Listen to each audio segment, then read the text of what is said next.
Hey everyone, this is Deaconess Dehlia, and this is the Post-Sermon Podcast. We are recording a special episode today with actually three of us here. We have Pastor Adam. Hi, Deaconess.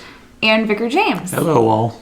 And this is our farewell episode to Vicar James, and we probably sound a little differently right now, and that's because we are recording a conversation with the three of us with just one microphone. So if it sounds a little different, that is why. But let's go ahead and get started.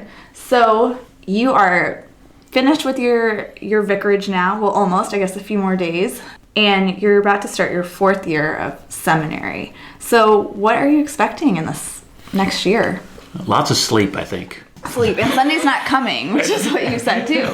Yeah, Sunday's not coming. No, I don't think it'll be lots of sleep. But yeah, it's going to be a little bit of a change, I think. Well, I'm certain. So I'm going to be going back into a classroom environment. It's going to be a little different. It's funny, my first class in my first semester isn't until 10:30. So... Oh, man. That sounds lush. Yeah, so it just worked out that way. The classes that I signed up for and selected, they were the earliest ones 10:30. So I'll get to sleep in a little bit. So. And I'm really curious, what classes are you taking? So I'm taking in the first semester. I'm taking Systematics 2 with Bierman. Taking an ethics class with Bierman. That's a stellar class. Yeah, I had that. Yeah, at seminary. Yeah, I'm looking forward to that. I'm actually taking 3 systematics classes with him. I'm looking forward to those. I really enjoy the systematics ones. And then I am taking history of the controversies in the LCMS with Bodie and Herman. So that'll be fun. So. Yeah, maybe you should clarify a couple of things. So systematics would be your doctrine classes. Yeah. And then this one is talking about as the Lutheran Church Missouri Synod, we don't have a whole ton of history or exciting points, but this is like one of the only ones. And what's that about? Yeah, so that's that's about the Seminex, where the church, where part of the church broke off from the LCMS and eventually changed and became the ELCA. So that's the ELCA today. So it's a little more complicated than that, but that's what that one's about. And then I've got to take a preaching course, and I'm sure there's one more in there I have to take. I can't remember what it is though. Man, 4 classes. No, I'm just kidding. Wow, so what are you going to be doing this year? I told you I was going to get a lot of sleep. A lot of sleep. Oh, well, then also there's languages too. We have the language tests coming up too, so I'll be studying for those a lot too. Yeah. So I think one topic to get into, not only do you have your classes, but the countdown starts to call day. How many days till call day, do you know? No idea. It's so it's April. Yeah.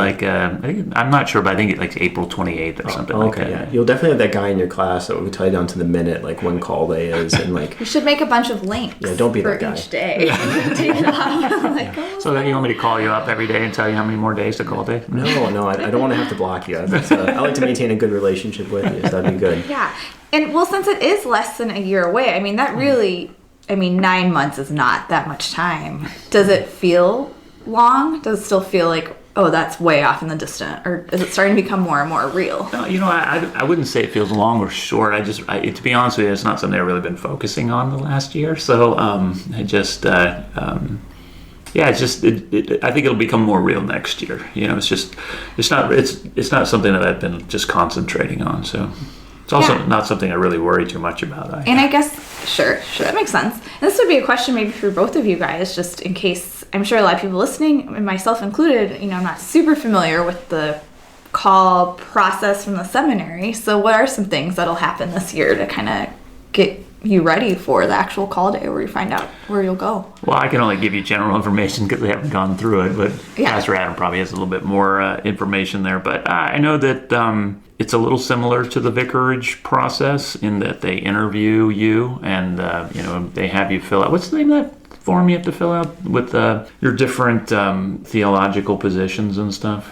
Oh, the set? Yeah, you have to fill self-evaluation tool? Yeah, self-evaluation tool. So you have to fill that out, and it asks questions like, what is your preference or your opinion on music and communion and...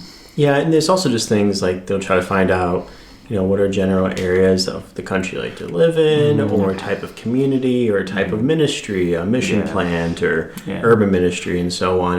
And they kind of gather up all this data about you, and then you have all these churches that are calling. So there's some kind of matching that happens, but at the end of the day, you don't always really know where you're going until it's call day itself. Yeah. And you mentioned they interview you. Who is they exactly? That'll be Dr. Nielsen. He's the placement director, and he does. As far as I know, he's the only one that actually interviews you, unless you get interviewed with a particular church. And it'll be you and Lacey, right? Yeah, Lacey and I will be interviewed.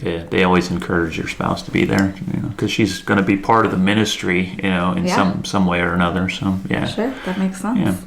Yeah. So our church body is divided up into 35 districts. So if you cut up the country, there's 33 regional districts, and there's a few national districts. One's called the English district, and one's the SCLC district. That's the Slovak, right, Deaconess? You were part of the Slovak district. Yeah, I used to be SCLC district, the first one. So it used to be Slovak. It's actually not anymore. Yeah. And so these are just some more historic names. Like the English district these are all the English-speaking Lutheran churches way back when we were all a German-speaking church body. Yeah, you will find quite a few of those churches are historically Slovak, which is pretty cool. Yeah. But they're non-geographic, so it can. There were SCLC churches in Indiana, Illinois, in East Coast area. I forgot where exactly, but it could be anywhere in the country. Right, and so being in the Ohio district currently, St. John, so we have the whole state of Ohio, all of West Virginia, and a little bit of Kentucky. So most of the districts are geographic like that, and they all have a district president, or a bishop might be an appropriate word.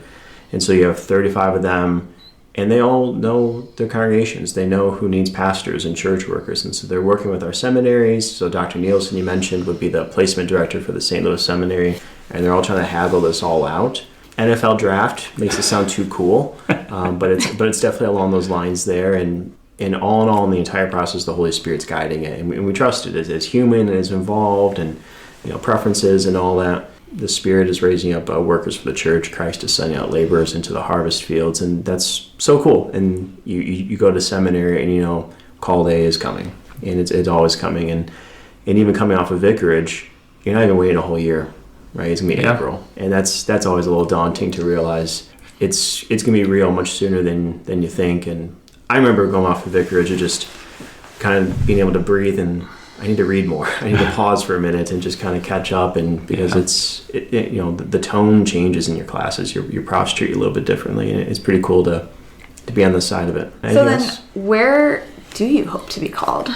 Well, it's interesting. We're not really we're not interested so much in geography. We're more interested in having the right fit. Two things we're looking for are a state that has good homeschooling laws, because Lacey homeschools the boys, and so that's our probably number one priority. And then our number two is we would like to go to a church that has an active youth group, because Joey is going to be getting into that age group, and I think that's important. We wouldn't mind going back to Texas, but that's not the number one priority. We would prefer to go somewhere where those like Ohio.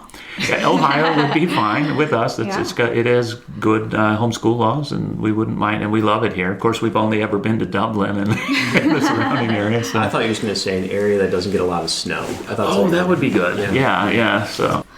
Yeah, I'm trying to think what else. So, Vicar, we're almost done with our time together here. We got a few things to button up.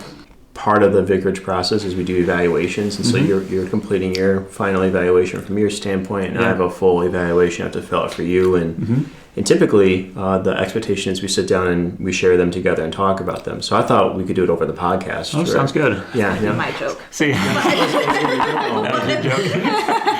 see what people don't know is I have to evaluate the pastor too. Yeah. That's right. Yeah, no. So the seminary cares about how are their vicars formed over the year, but they also care about what congregations and supervisors they send their vicars to, and so we'll have that not recorded, and we'll talk about it. It should be a good conversation there. Well, I have a question for you. Do you have any memories of St. John that you'll take back with you? Oh, yeah, I think so. The first week I was here, I was dancing and singing. That's right. It was VBS week. Yeah. So right away, you threw me into VBS, and I'm not even sure what my title was, but what the name of my job was. But yeah, I had to teach the classes to the kids, and then they had the videos, and then there was lots of dancing and singing going on. So yeah, I don't think I'm going to forget that.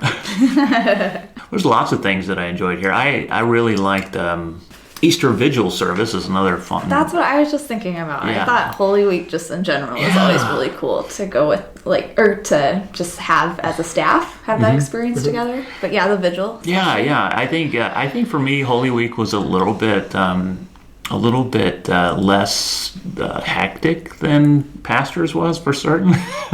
And so I kind of got to step back a little bit, and I mean, I don't know if you didn't. I mean, I'm assuming you enjoyed the Easter Vigil, but I kind of didn't really have.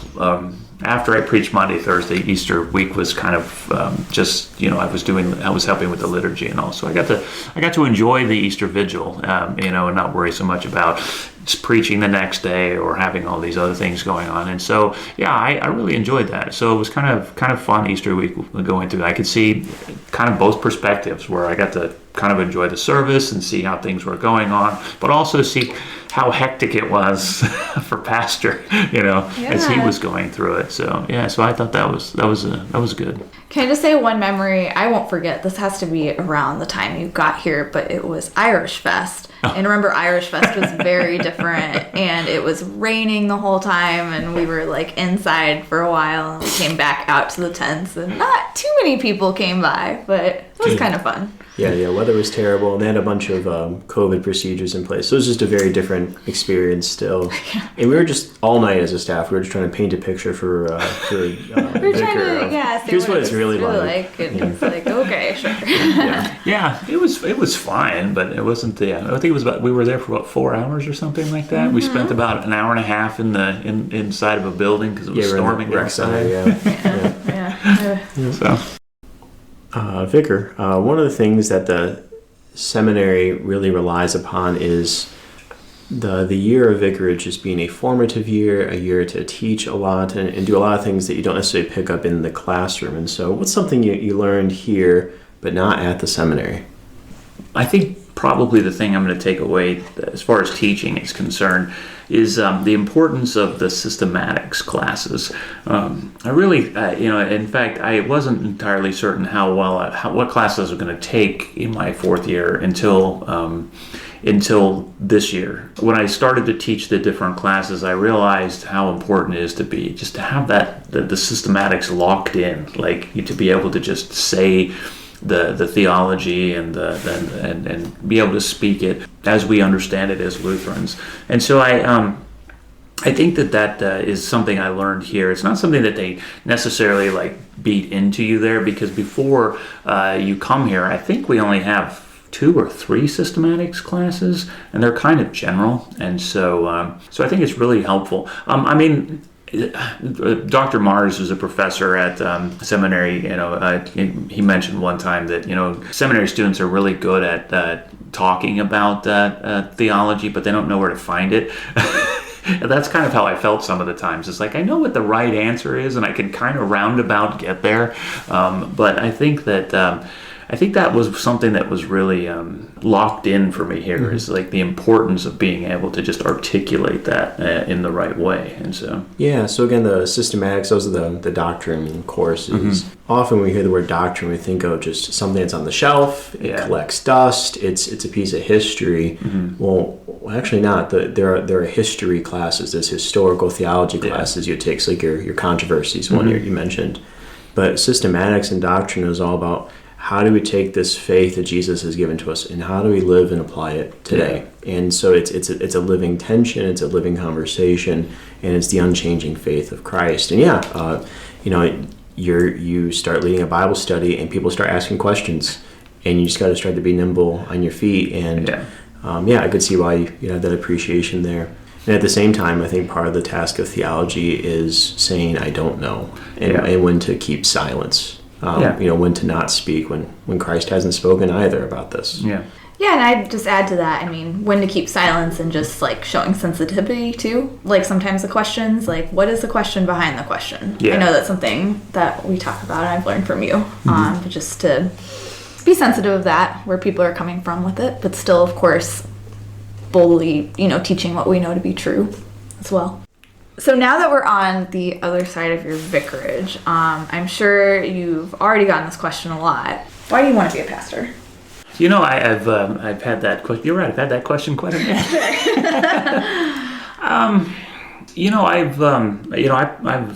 It's been a long road to get here. I'm almost 50. But it's something that I've thought about for a long time. I've always enjoyed speaking to people about God. It's one of my favorite topics. maybe to annoy other people, but I've always enjoyed theology. I've always enjoyed people, and just having relationships with people. And so, just over time, various people have asked, hey, why don't you do this? Why don't you go to seminary? It's been probably 20 years now since the first pastor asked me if I was interested in going.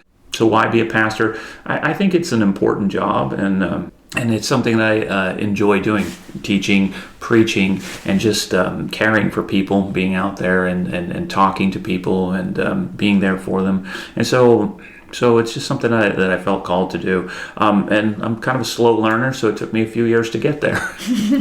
So. Yeah, and I remember way back when, you already mentioned Dr. Nielsen. He's the director of placement, but he's also the director of vicarage.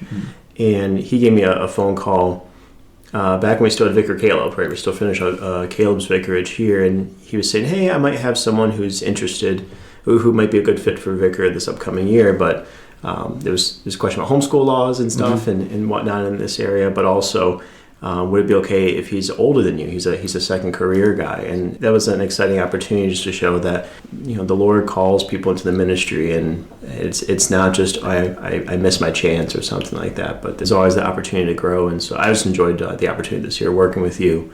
I was thinking back to seminary as well. I don't know, probably half of my class is second career, or it wasn't just straight through undergrad to seminary. I don't know what the breakdown is for you guys right now. Yeah, I think it's probably slightly less than half our second career, but most of the second careers are probably in their 30s.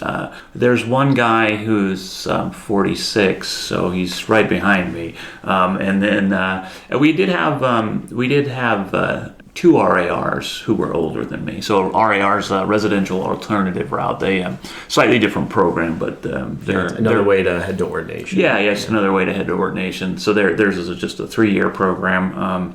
But yeah, one of them was 66, and the other one I can't remember. I think he was in his 60s. But yeah, so when I get back, I'll be the oldest guy in the class. No, that's You're in the pack. No, and I had a group of 3 alternate route guys in my class. Yeah, they're their 60s or 70s, and yeah, they had to go through summer Greek and all of that, and it's just cool to see. And there's just that commonality at seminary that we're on the same path and the same journey, and there's a lot of camaraderie there. Yeah, that's one thing I'll be looking forward to getting back is getting back to with the guys that I trained with for 2 years and seeing what their experiences were like and just catching up with them. So yeah, that is something I'm looking forward to. So do you have any encouragement for the next vicar? He's coming pretty soon. Yeah. So I would say to the next vicar that memorizing is hard. Stick with it. It's worth it. The other thing, I think, try to say yes to everything. Because you're on vicarage, and it's the time and the opportunity to try as much as you can. And so I mean, obviously there's going to be some things that are going to conflict, and you're not going to be able to say yes, but make sure you try to say yes to as much as you possibly can. Try to experience as much as you can, even the uncomfortable, I mean, one of the things I wanted to do when I was on vicarage was go visit people because I didn't have a lot of experience with pastoral care. And honestly, sometimes those aren't the most comfortable situations. And so, but, it's good to have that experience. So I think that's good. And, when people, invite you to do things or, to go places, you should try to say yes as much as you can, because it's going to give you the opportunity to get to know people, and it's going to give you opportunities to experience things that you may not otherwise experience. So.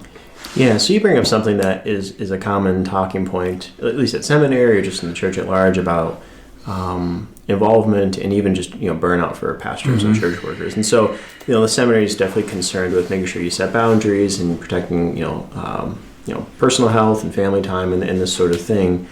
But I think what you're bringing up is, vicarage is a year just to try. Yeah. And I think that's more what you're getting at. Yeah, I definitely want to make that distinction. That's not necessarily something that you would do, as a pastor, but here is the opportunity to do those things and see where those boundaries are and try all those new things that you haven't done before. And so try to say yes as much as possible. Yeah, yeah. And vicarage is a place to kind of see what is my limit, what can I handle or not, or when, how do I know when I've reached that burning the candle at two ends? Like, it's the cool thing about vicarage is it does end. Yeah. And so it kind of gives you that place to pause and you kind of recalculate and recalibrate for, okay, what will this look like for me in ministry? And so I think that's part of it as well. And when you're called and ordained, you can say no. Well, I don't necessarily think you should make a habit of saying no, but definitely, at that point, it's you have to be more judicial with your time and all that. But on vicarage, it's the time to experience, like Pastor just said, burning both ends of the candle and seeing what it's like. So Exactly. When you got no more hoops to jump, then you can say no. Yeah. So, Vicar, it's gonna be weird not to call you that pretty soon here. it's funny, when I got here that was everybody else was used to the word vicar but me. Yeah. So I think Caleb in his letter said, "You're a vicar now," or something like that. It takes a little bit of getting used to the name there. So you guys are all prepared for it. Just be prepared that I don't know that it'll make any difference, but I was like, wow, it's just a weird title. Yeah. How can we stay in contact with you? Typically, we'll kind of hold on to contact info in our church directory app, but is there any other way to kind of stay in touch? I mean, we'll be following news about Call Day and watching the live stream, or... Well, my phone number is on the card. I don't know if I put it on the podcast, but it's available at the church, so anybody can, of course, get a contact with me there. And then, of course, I'm going to give my email address to the church as well for the seminary's email address, my address at the seminary. So that'll all be available there. And of course, if any of y'all find yourself in St. Louis, don't hesitate to contact us.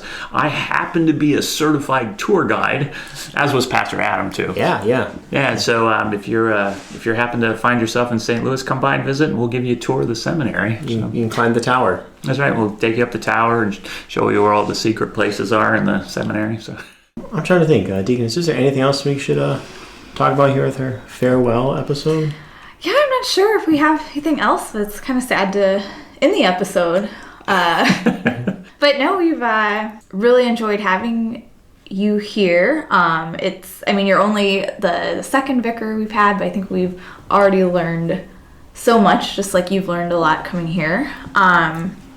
It was just really special on Sunday, being your last Sunday, and just having you and your family there in the handshake line on the way out, and just not only having seen how you've grown this past year, and just the joy that your family has heading towards ministry, but also just the relation and connection you have here at St. John. And that's something I really love about the vicarage program, is we have this connection across the wider church and her work. And so we have connection with Caleb and the Worrells up in northern Minnesota, and wherever the Lord calls you and places you as pastor, we have connection out there. And we look forward to when we cross paths again, whether here or looking ahead to the new creation. It's been a joy to be here. We're going to be sad to go. Yeah, we'll definitely miss you.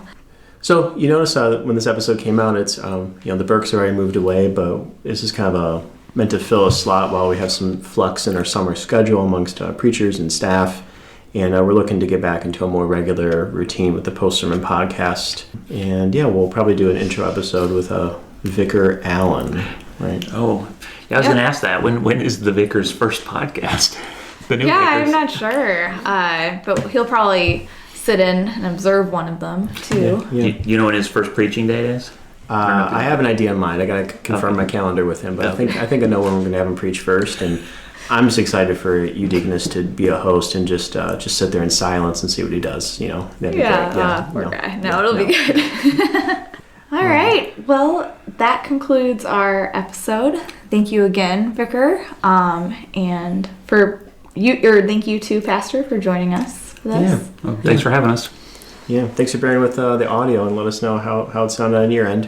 All right. We'll see y'all. All right. See you. Bye. Bye. Bye.